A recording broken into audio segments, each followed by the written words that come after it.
My friends, let us come together for a moment of stillness, for it is only in the quietness of the heart that the true message of spirit can be heard. We live in an age in which many sincere seekers have turned to the spiritual path with noble intentions, seeking release from fear, from limitation, from struggle, and yet, in this sincere seeking, a subtle misunderstanding has arisen, a misunderstanding that sits at the very heart of modern spirituality and obscures the simple, living truth that Jesus taught today. Everywhere you look, you will find teachings on how to shape your life through the power of the mind, how to manifest abundance, how to attract health, how to create success. People are told to visualize, to affirm, to command the universe to deliver their desires. And though there may be temporary results, though there may be moments when the outer world seems to bend to human intention, yet these are not spiritual demonstrations. These belong to the realm of mind, not the realm of spirit.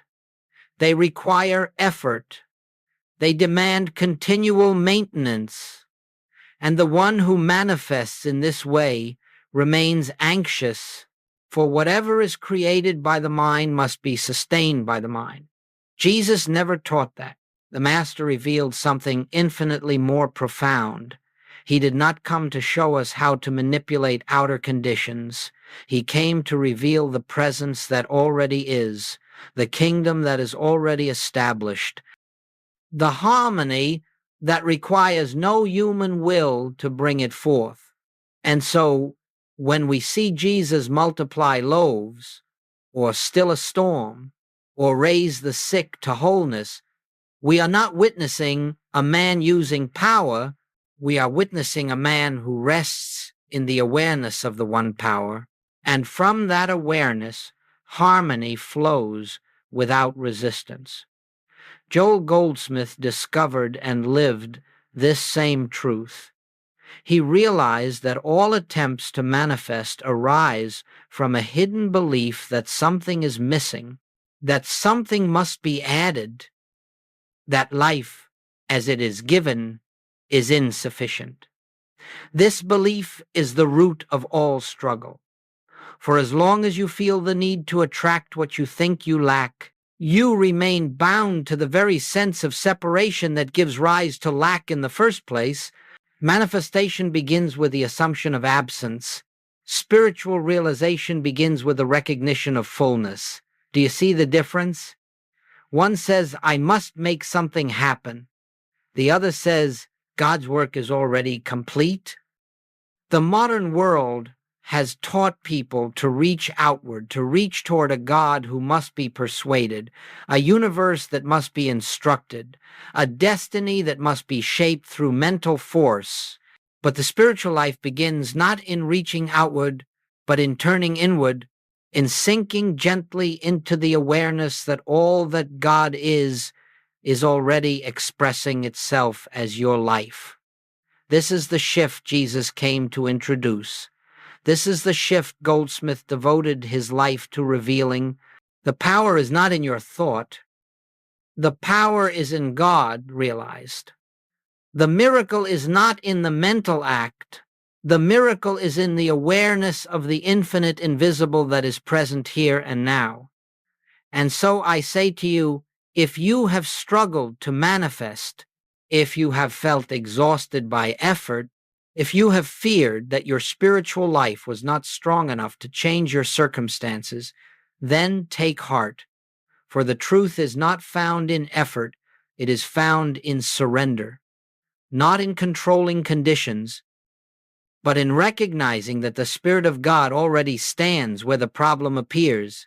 Let us set aside, for the next hour, every belief in personal will, personal power, personal effort. Let us enter this teaching as Jesus intended it, as a revelation that God is the substance, the law, the life, the activity, and the harmony of your being.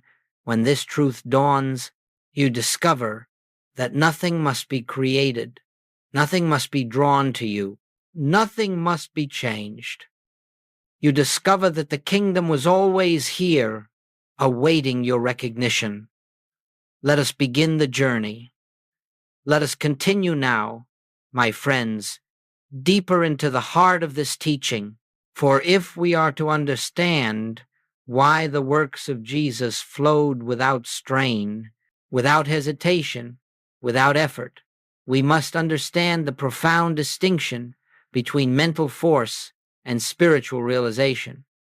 These two appear similar on the surface, for both may be followed by visible results, yet they arise from entirely different states of consciousness and lead to entirely different outcomes.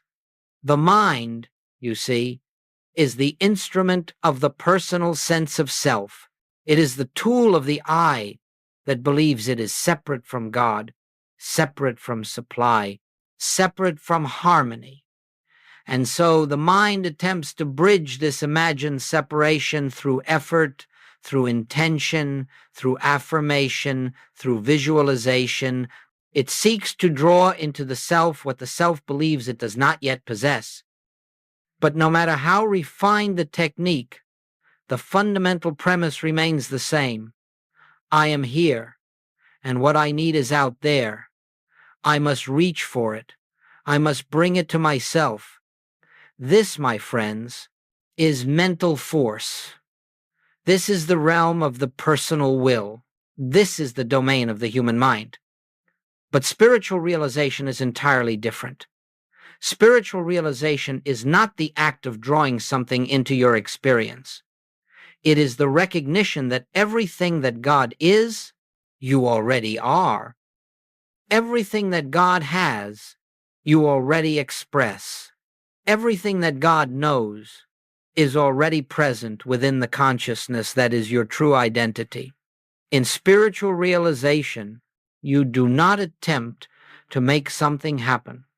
You quietly perceive that God is the source, the substance, and the activity of all being, and therefore nothing can be added to the infinite, and nothing can be taken from it. You see, the mind works through effort. Spirit works through effortless unfolding. The mind tries to achieve. Spirit simply is. Mental force says, I will make this occur. Spiritual realization says, the Father within doeth the works. The mind stands outside the kingdom and attempts to break in. Spirit recognizes that the kingdom is already within. Now, why does this matter? Because all spiritual demonstration, healing, supply, harmony, peace flows from realization, not from effort. When the mind attempts to manipulate outer conditions, it can produce only temporary results, for it is dealing in the realm of effects. But spiritual realization touches cause, and when cause is realized, effects harmonize naturally. Imagine, if you will, a lamp. The mind attempts to rearrange the shadows on the wall, pushing them here and there, trying desperately to improve the picture. Spirit, however, switches on the light, and in the presence of light, shadows simply cease to be, not by effort, not by command, by the nature of light itself. So it is with the presence. This is why Joel Goldsmith emphasized again and again that the human mind is not the instrument of spiritual attainment. It cannot reach God. It cannot contact infinity. It cannot create harmony. Only through inner stillness, through relinquishment of personal will, through the deep recognition that God alone is, do we enter the atmosphere of realization where miracles become natural. To depend on the mind is to struggle. To depend on spirit is to rest. To depend on technique is to fear. To depend on God realized is to live in peace. And here is a truth that may startle you. Every time you attempt to manifest something, you are declaring that God has not yet done his work. You are affirming that something is missing in the universe. You are strengthening the very belief in lack that you are trying to escape. But the moment you turn inward and become still, the moment you release the personal sense of "I must achieve," you enter the state of consciousness in which the infinite moves freely.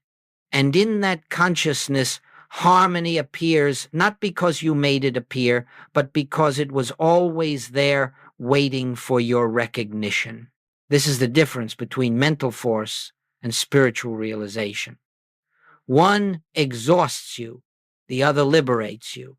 One pushes, the other allows. One strives, the other rests in the certainty of God's completeness.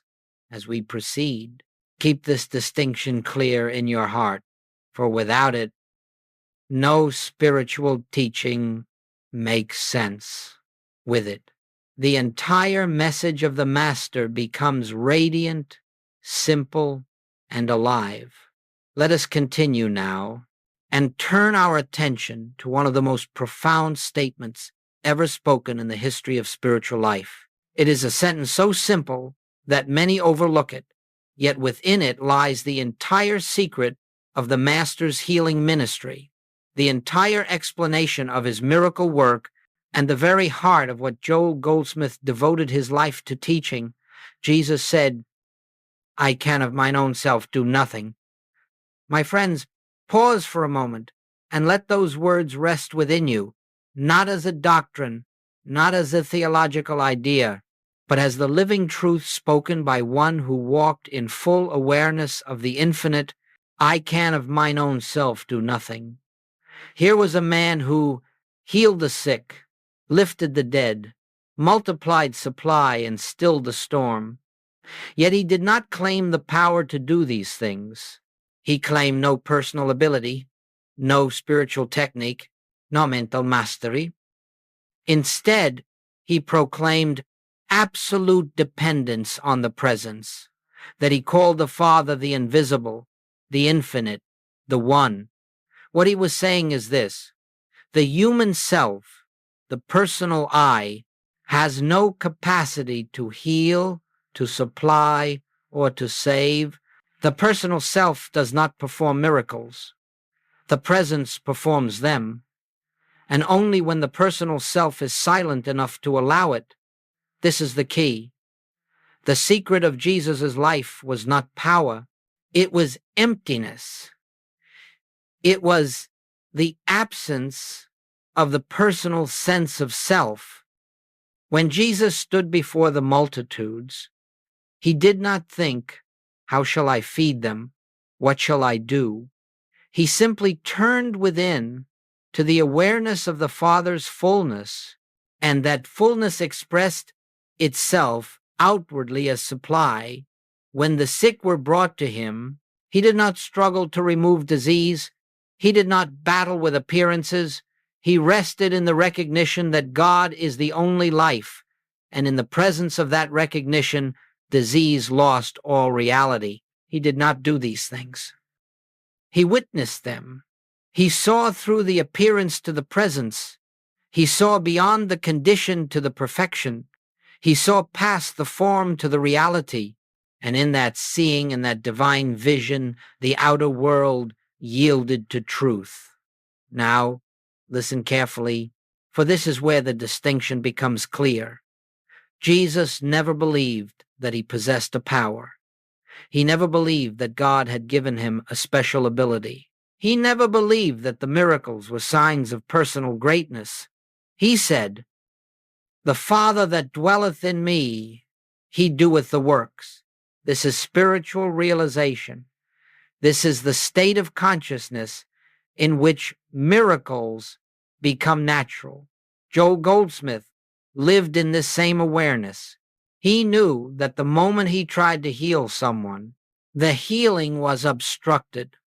He knew that the moment he attempted to use God as a means to produce results, the presence receded from conscious experience. For God cannot be used. God can only be realized. And so he followed the Master in this profound truth: I can of mine own self do nothing. This statement is not a confession of weakness. It is the doorway to infinite strength. It is not an admission of lack. It is the recognition of the only source. It is not the posture of the helpless. It is the posture of the illumined. For in the very moment you acknowledge I can do nothing, you make room for the presence to do everything. You withdraw the false belief in personal power, and you stand as an empty vessel through which the infinite can pour itself forth. This is why Jesus moved with such calmness.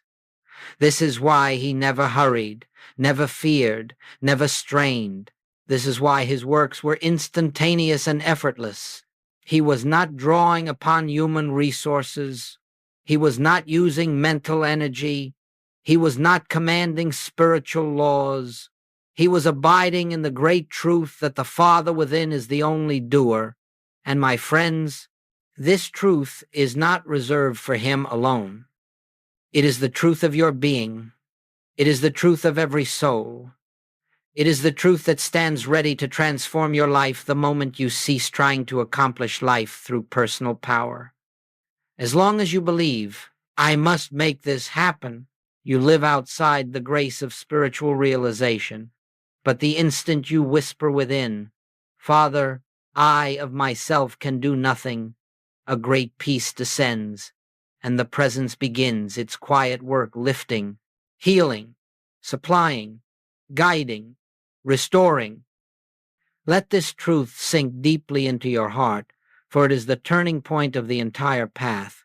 Until you understand this, the spiritual life remains a struggle. But once you see it, you realize that you were never meant to carry the burden of life. Life is lived through you by the infinite. And so we continue in this awareness, letting the Master's words become our own, not as imitation, but as realization. I can of mine own self do nothing. The Father within doeth the works.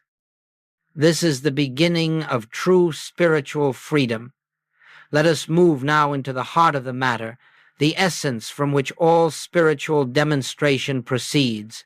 For unless we understand the nature of true power, we will continue to seek God as though God were separate from us, as though God must be persuaded, or summoned, or directed, and in this misunderstanding, we remain bound to the realm of personal effort.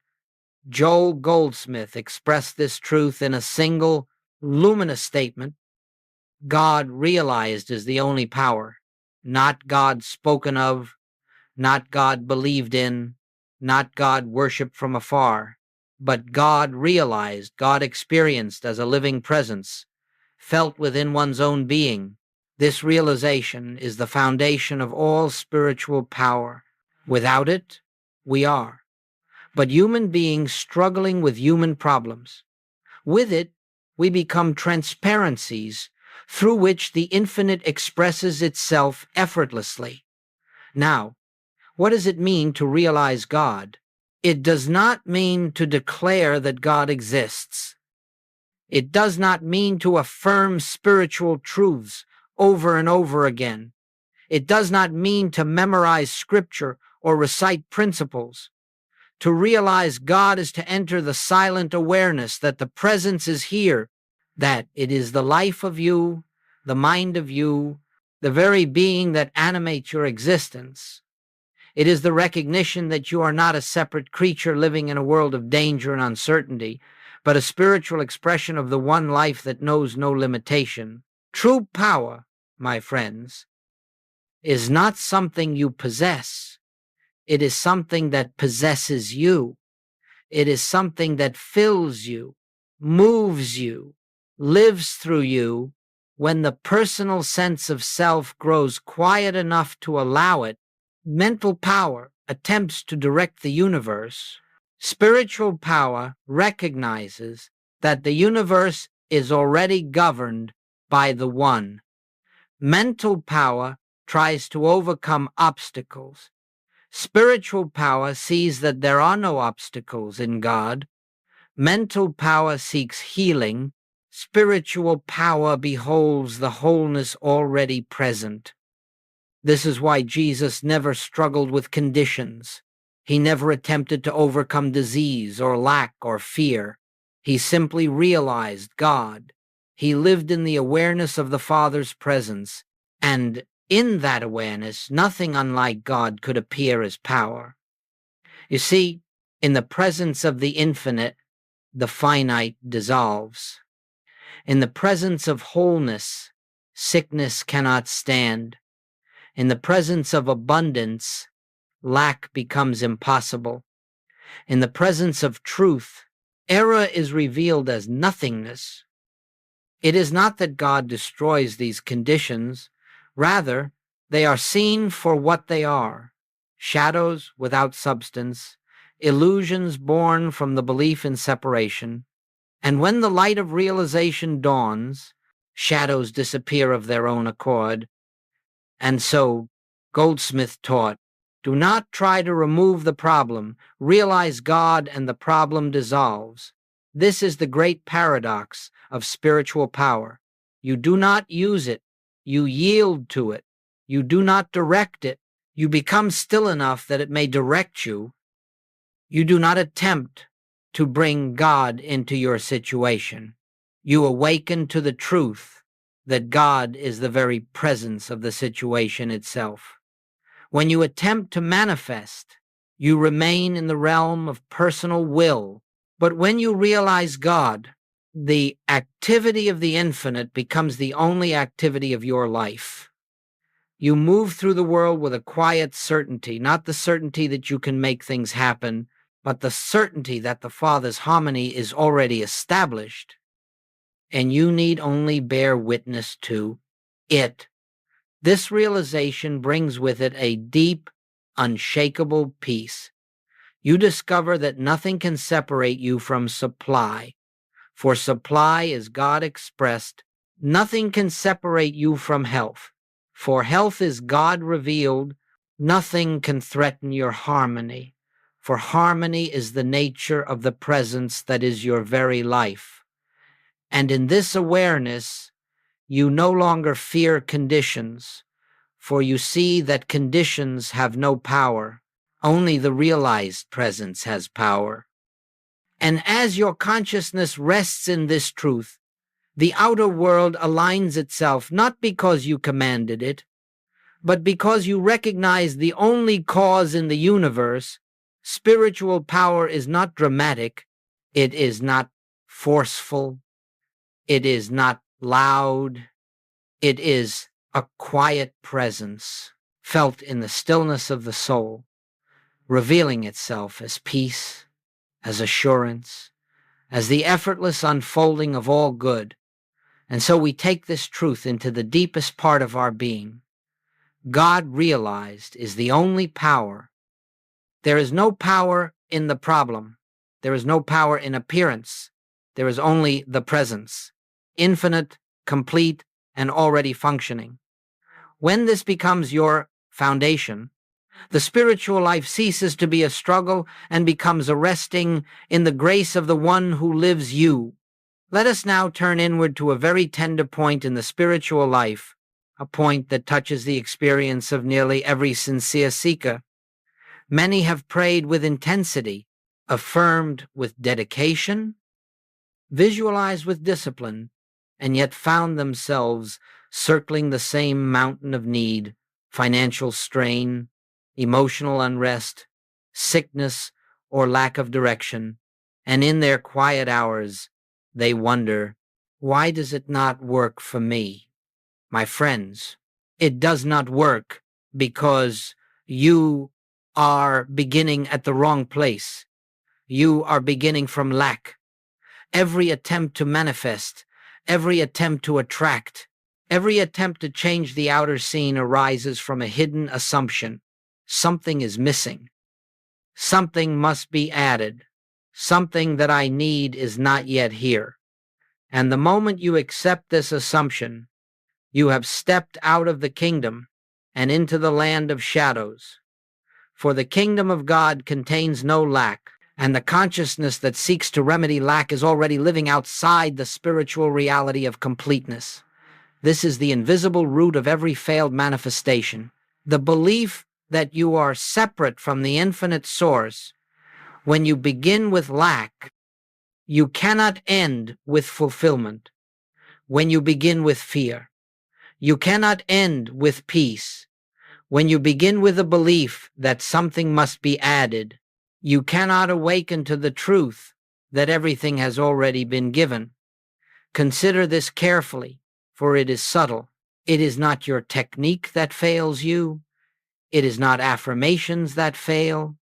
It is not meditation that fails.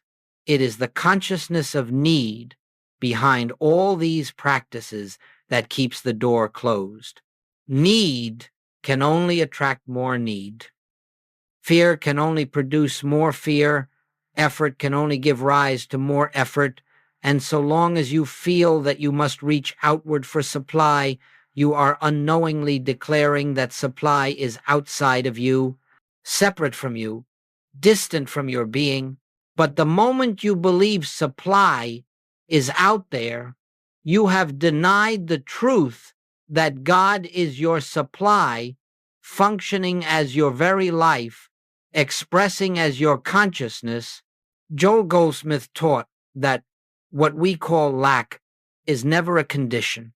It is a belief, a shadow on the surface of consciousness. And the more we wrestle with the shadow, the more real it appears. The human mind tries to meet need by adding money, adding health, adding love, adding opportunity. But spirit does not add. Spirit reveals. Spirit reveals the fullness that already exists behind the appearance of lack. Spirit unveils the substance that has never been absent. Spirit lifts the veil from the eyes of the seeker until he sees that what he thought he lacked has been present all along.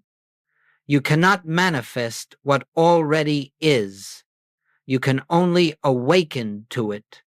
And this awakening cannot occur while the mind is busy trying to fix, change, attract, or compel. The mind that strives is the mind that believes something is missing, and the presence cannot reveal itself in a consciousness occupied with the conviction of separation. Do you understand now why manifestation exhausts you? Why it produces anxiety instead of peace? Why it yields temporary changes that so quickly collapse? It is because manifestation, as taught by the world, begins with the assumption that reality is incomplete. But spiritual realization begins with the truth that reality is whole, and you need only recognize this wholeness to experience it.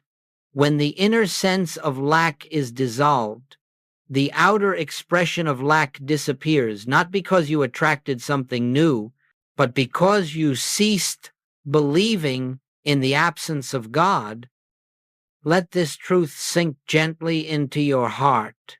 There is no lack in God. There is no absence in infinity. There is no gap in the wholeness of spirit. Whatever appears as lack in your life is not a condition to be corrected. It is a perception to be healed.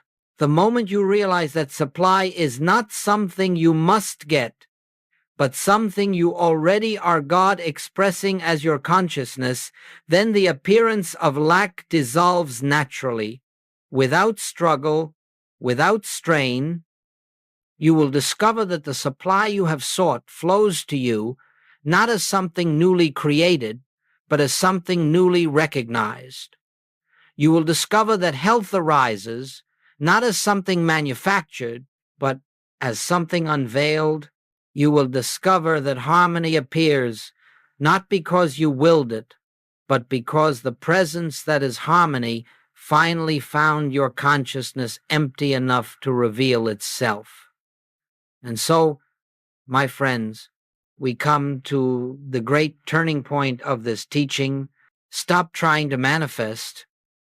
Start realizing truth, for manifestation fails because it begins with lack. Realization succeeds because it begins with God.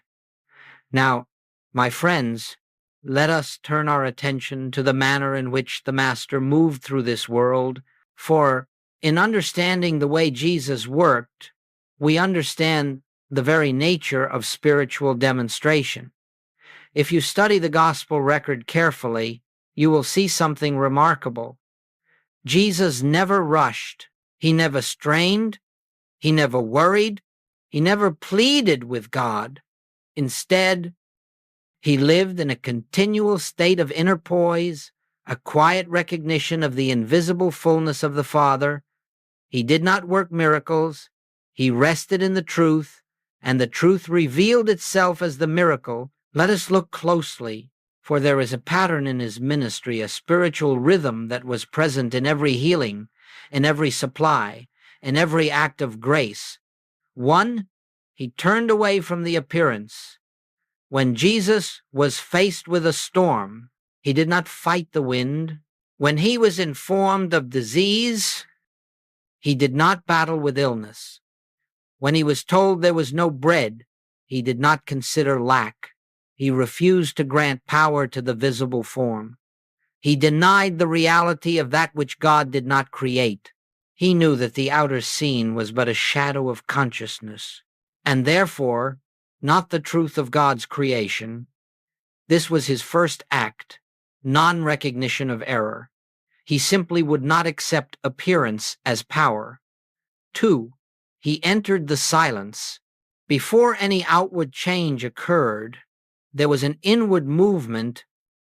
Jesus withdrew not necessarily from the crowd, but from the belief in two powers. He turned within. He entered the secret place of the Most High. He rested in stillness until the awareness of the Father's presence filled his consciousness. This was not a technique. It was communion. It was the quiet immersion in the truth that God is the only cause, the only power, the only life. 3. He acknowledged the fullness of the Father. He did not plead for supply. He did not beg for healing. He did not ask the Father to intervene from afar. He simply recognized the spiritual fact. Father, I thank thee that thou hast heard me and that thou hearest me always. This was his realization. The fullness is here. The kingdom is here. The harmony is here. The life of God is already functioning, where the appearance of discord seems to be. He did not try to make something happen. He acknowledged what already is. 4. He allowed the invisible to reveal itself. After turning away from the appearance, after entering the silence, after recognizing the fullness of God, Jesus simply stood still inwardly, and the outer world adjusted itself to the truth. He was beholding the storm quieted, the loaves multiplied, the sick rose, the blind saw, not by his effort, but by his recognition, not through command, but through realized presence, not through human will, but through divine unfoldment. Joel Goldsmith understood this perfectly. He knew that Jesus was not performing miracles. He was witnessing the activity of the Father.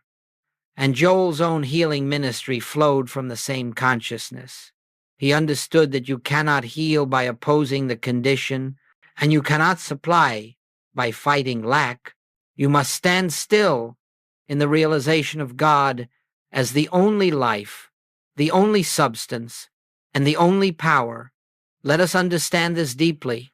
Jesus did not work miracles to change conditions. He worked from the awareness that conditions have no power to contradict God.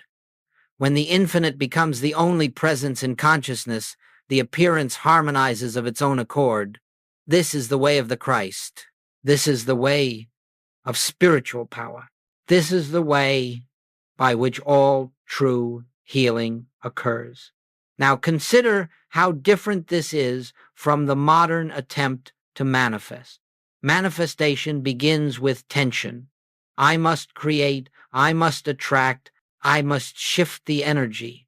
Jesus began with rest. The Father within doeth the works. Manifestation begins with desire. I need this outcome. Jesus began with realization. All that the Father hath is mine. Manifestation attempts to change the outer world. Jesus saw no need to change what God had already included in the fullness of being. To walk in the Master's way is to release the belief that you must make life happen. It is to sink gently into the awareness that the Father's perfection is already expressed as your life, and that no effort on your part can add a single cubit to the stature of God's creation. This is the spiritual method. This is the way miracles occur. This is what Joel Goldsmith called impersonalizing the problem and realizing the presence. And so, as we proceed deeper into this teaching, let us hold this truth before us always. What you are seeking is already present, and the way of the Master is not to bring it forth by force, but to behold it with a consciousness free of fear. Now, my friends, having understood the principle, let us gently turn to its application, not as a technique, not as a method to accomplish something, but as a way of entering the atmosphere of spiritual realization. For truth must be lived, it must be practiced in the quiet, secret places of consciousness until it becomes the natural state of our being. Let us remember this always. The purpose of practice is not to make something happen. The purpose of practice is to remove the veil of the personal sense of self so that the presence may reveal itself. Manifesting begins with doing. Recognizing begins with being. And so, I will offer you not exercises, but inner movements, gentle shifts of awareness that lift you into the realization of the already finished kingdom. 1. The sacred pause before action. Whenever a problem appears, whether it be a bill, a diagnosis, a fear, or a conflict, do not rush to correct it. Do not rush to pray for its removal. Do not rush to seek solutions or strategies. Let your first response be silence. Pause. Let the mind become still for a moment. Feel the spaciousness that opens when you refuse to engage the problem as though it had power. In that pause, you step out of the world of appearances and into the awareness of the invisible. In that pause, you declare without words, there is only God here. This pause may last only a breath, yet within it, the entire shift from human effort to divine recognition begins. 2. Entering the silence of non-request.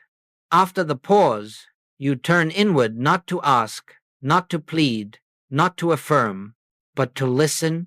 This listening is the essence of spiritual practice. Do not bring your problem to God, bring your stillness to God. For the presence is not reached through words, it is touched in silence, and in this silence you rest gently in the awareness that God already knows, already is, already expresses the fullness of harmony right where the appearance seems to be.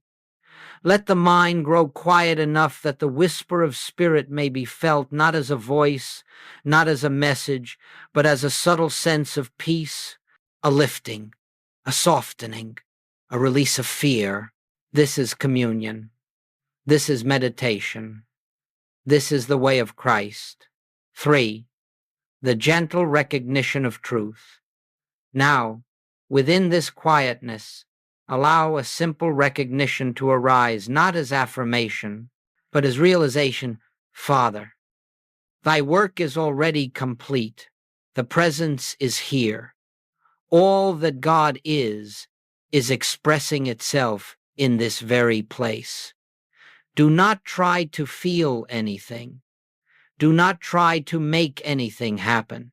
Do not strain for spiritual experience. Let recognition come as softly as a feather settling on still water.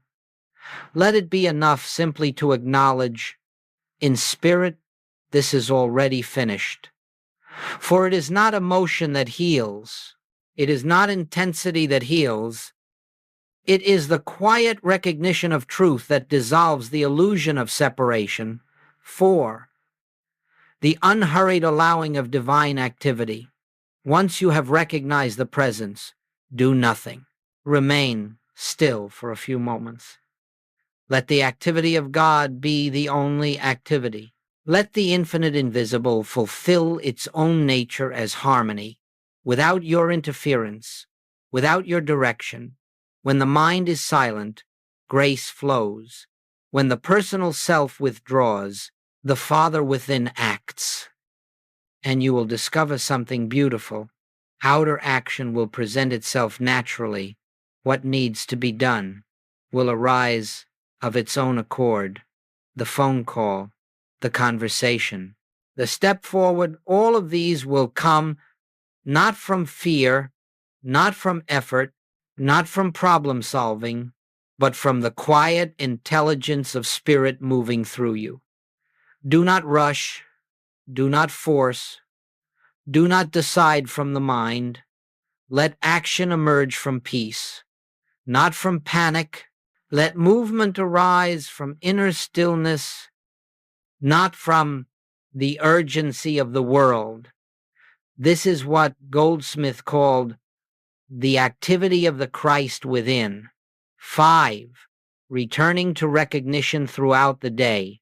Your spiritual practice does not end with a single moment of meditation. It continues in small ways. As you move throughout your day, when you feel tension, pause again. When fear returns, become still again. When doubt whispers, recognize again, not as a struggle, not as a battle, but as a gentle turning of the attention from appearance to reality. Every time you make this inward turn, you loosen the bonds of the old consciousness and strengthen the habit of living in the presence. Over time, you will notice that the moments of remembering become more frequent and the moments of forgetting become shorter. This is how realization deepens quietly, naturally, without pressure. 6. Living without a goal. And now, my friends, let me share a truth that may surprise you. The moment you practice with the intention of achieving a result, you step out of spirit and back into the world of manifestation. Practice is not a means to an end. Practice is the end. Practice is the recognition of God, not the pursuit of outcomes. You do not meditate to gain supply. You meditate to realize the presence. And in the realization of presence, supply flows naturally. You do not practice stillness to attract harmony. You practice stillness because harmony is already the nature of the presence in which you live and move and have your being. Let your spiritual practice be free of purpose. Let it be an opening, not a strategy. Let it be an act of love, not an act of need. For where purpose ends, God begins. 7. The gradual transformation of consciousness. As you continue in these inner movements, something begins to shift, not suddenly, not dramatically, but gently, like dawn, rising without announcement. You begin to feel less urgency. You begin to experience more peace. You begin to notice that problems do not cling to you as they once did. And gradually, the outer world begins to unfold in harmony, not because you shaped it, but because the consciousness you carry is no longer vibrating with fear, with want, with separation. This is the fruit of recognition. This is the evidence of God realized. And so these simple practices, pausing, listening, recognizing, allowing become the basis of a life lived not in manifesting, but in witnessing the eternal activity of the Father. Now, my friends, we come to a place of gentle wonder, the point at which the inner transformation begins to reveal itself outwardly, for you do not realize God for the purpose of improving your circumstances, and yet your circumstances inevitably change. You do not rest in the presence to obtain harmony, and yet harmony unfolds of itself. You do not turn within to attract supply, and yet supply appears without strain. Why is this? Because the outer world is nothing more than a mirror of consciousness. When consciousness is lifted, the world that appears to you is lifted. When fear dissolves, the forms fear produce dissolve. When separation is healed, the effects of separation fade away. Outward change is not the goal of spiritual realization.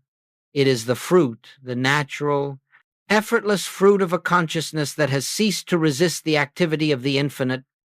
Let us look gently at how this unfolds. 1. Problems quietly dissolve. You will discover that many of the difficulties that once troubled you no longer arise. People who once caused tension no longer disturb you. Situations that once frightened you no longer threaten your peace. Areas of your life that seemed endlessly problematic begin to smooth themselves without intervention. It is not that the world changed, it is that you changed. The consciousness that attracted disturbance is no longer present, and so disturbance has no foothold. The world cannot bring to you what is not in your consciousness, and as the old patterns dissolve, you will marvel at the simplicity of it. You mean it was always this easy? Yes, my friends, because the difficulty was never in the condition. It was in the belief that you were separate from the infinite. 2. Supply flows without pursuit. As realization deepens, you begin to notice that what you need appears at the moment you need it. Opportunities arise without effort. Resources come from unexpected directions. People who can help you cross your path naturally. You may wonder, why is this happening now when nothing seems to have changed? But something has changed. The sense of lack has dissolved. You no longer approach life as a seeker with empty hands. You walk in the awareness that all that the Father hath is mine, and the outer world reflects that inner abundance. This is not manifesting. This is recognizing. And recognition is the doorway through which supply reveals itself. 3. Healing occurs without seeking. Many people expect healing to be something dramatic, a flash of divine energy, an instantaneous miracle. But spiritual healing, as Jesus and Goldsmith understood it, is often quiet, gradual, imperceptible. You simply notice one day that the pain is lighter, the symptoms keener. The fear surrounding the condition has dissolved, and eventually the condition itself is gone. Why? Because when consciousness realizes that God is the only life, the false sense of a separate, vulnerable life loses its seeming power. The body reflects the peace of the soul. Healing is not an event. It is an unfoldment of realized oneness. 4. Relationships harmonize naturally. As inner fear dissolves, as judgment softens, as the sense of being a separate self diminishes, something beautiful happens in your relationships. You no longer approach others from need. You no longer seek validation. You no longer defend yourself or react from the old wounds. You begin to see others through the lens of spiritual identity, not as personalities with flaws and limitations, but as expressions of the same one life that expresses as you. And in that recognition, harmony is restored. Some relationships gently fall away, others deepen, tensions soften, old patterns fade. You did not fix the relationship, you recognized the truth, and the relationship aligned with that recognition. 5. Creativity and purpose express themselves effortlessly when fear is no longer governing your life. Creativity flows. When self-concern diminishes, purpose clarifies. When you are no longer driven by survival, the deeper movement of spirit can express through your gifts, your work, your path. This expression is not ambition. It is not striving for success or spiritual achievement. It is the natural unfolding of the divine idea of you. The branch does not struggle to bear fruit. It simply remains connected to the vine. And so it is with you. 6. The world no longer dictates your inner state. Perhaps the clearest sign of realization is this: you become inwardly unmoved by outward circumstances. Whether the day brings challenge or ease, you remain centered. Whether the world praises you or ignores you, you remain steady. Whether the winds blow or the waters rise, you abide in the quiet certainty that the presence is your life and the activity of God is the only activity. This does not mean you become indifferent or detached. It means you no longer derive your identity from changing conditions. You live from within. You act from within. You draw your peace from within. And because your peace is rooted in the infinite, it is unbreakable. 7. Grace becomes the governing principle of life. As realization matures, you begin to see a thread, a rhythm, a divine orchestration moving through your days. Things happen at precisely the right moment. People appear when needed. Paths open without planning. Difficulties transform into blessings before your eyes. You walk through life with a quiet amazement. How can it be that everything flows so harmoniously? This, my friends, is grace. Grace is the activity of God made visible. Grace is the unfoldment of the infinite through the transparency of your being. Grace is life lived without personal management, without strain, without self-will. Grace is the fruit of realization, and the one who lives by grace discovers the truth. Life does not need to be controlled. It needs only to be recognized. And now, my friends, we come gently to the close of this journey, not as an ending, but as a quiet turning back to the beginning. For all true spiritual teaching ends where it began, in the simplicity of God realized. We have traveled through the misunderstandings that cloud modern spirituality. We have looked into the way Jesus worked. We have seen why manifestation fails. We have explored how recognition, not effort, reveals the finished kingdom, and we have watched how life changes, not through striving, but through the unfoldment of grace. And now, at this final moment, let us breathe and step into the stillness from which all of this arises. For all the words, all the principles, all the examples, all the practices lead to one simple, eternal truth.